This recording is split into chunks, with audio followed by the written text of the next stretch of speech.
गुरु प्यारी सास संगत जी, प्यार से कहिए धन निरंकार जी। आशा करती हूँ आप सभी सतगुरु माता जी के आशीर्वाद से बहुत खुश होंगे। संतो जी, दासी आज आपके लिए एक नई साखी लेके आई है। आज की साखी का विषय है राजा भोज और व्यापारी। संतो जी, ये कहानी हमें यही सीख सिखाती है कि हमेशा औरों के प्रति सकारात्मक भाव रखें। किसी को भी हमें गलत नज़र से नहीं देखना चाहिए और ना ही किसी को गलत बातें या फिर उन्हें नीचा दिखाना चाहिए।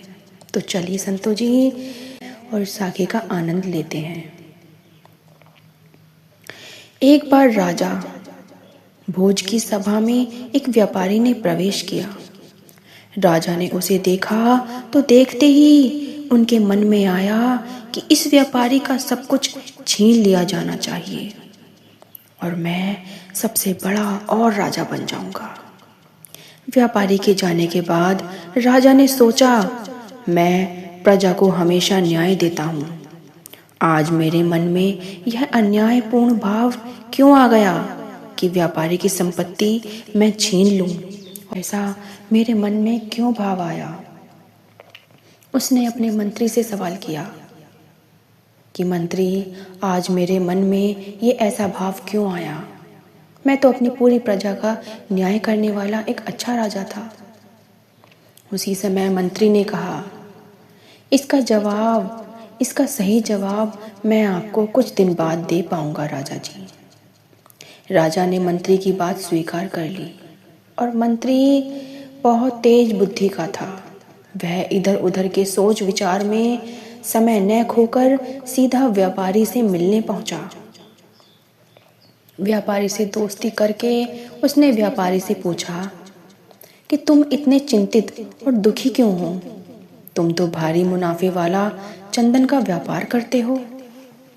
ये बात सुनकर व्यापारी बोला, कई नगरों में चंदन की गाड़ियां भरे फिर रहा हूँ, पर इस बार चंदन की बिक्री नहीं हो रही है। मैं ऐसे ही जगह जगह चंदन की गाड़ियां भरे भरे घूम रहा हूँ। बहुत सारा धन इसमें फंसा पड़ा है मेरा। अब नुकसान से बच पाने का मेरे पास कोई उपाय नहीं दिख रहा है। व्यापारी की बातें सुनकर मंत्री ने पूछा, क्या अब कोई भी रास्ता नहीं बचा है तुम्हारे लिए? व्यापारी हंसकर कहने लगा, अगर राजा भोज की मृत्यु हो जाए तो उनके दाह संस्कार के लिए सारा चंदन आप मुझसे खरीद लेना, तो मेरा मुनाफा हो जाएगा। मंत्री को राजा का उत्तर देने की सामग्री मिल चुकी थी। अगले ही दिन मंत्री ने व्यापारी से कहा कि तुम प्रतिदिन राजा का भोजन पकाने के लिए 1 टन 40 किलो चंदन दे दिया करो और नगद पैसे उसी समय ले लिया करो।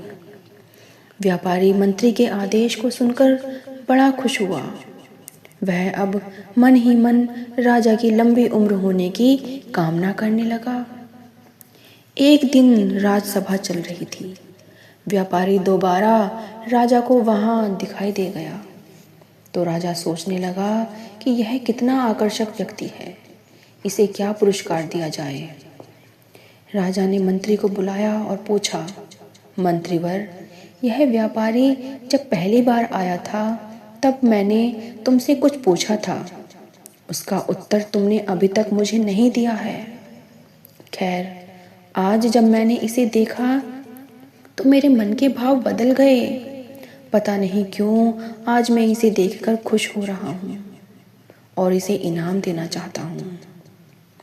मंत्री को तो जैसे इसी क्षण की प्रतीक्षा थी। उसने समझाया कि महाराज, दोनों ही प्रश्नों का उत्तर मैं आज दे रहा हूँ। जब यह पहले आया था तब अपनी चंदन की लकड़ियों का ढेर बेचने के लिए और आपकी मृत्यु के बारे में सोच रहा था, लेकिन अब हर रोज आपके भोजन के लिए यह बहुत सारी चंदन की लकड़ियां देता है, इसलिए अब यह आपके लंबे जीवन की कामना करता है। यही कारण है कि पहले आप इसे दंडित करना चाहते थे और अब आप इसे इनाम देना चाहते हो। अपनी जैसी भावना होती है वैसा ही प्रतिबिंब दूसरे के मन में पड़ने लगता है। तो राजा जी, जैसे हम होते हैं वैसे ही परिस्थितियां हमारी ओर आकर्षित होती हैं।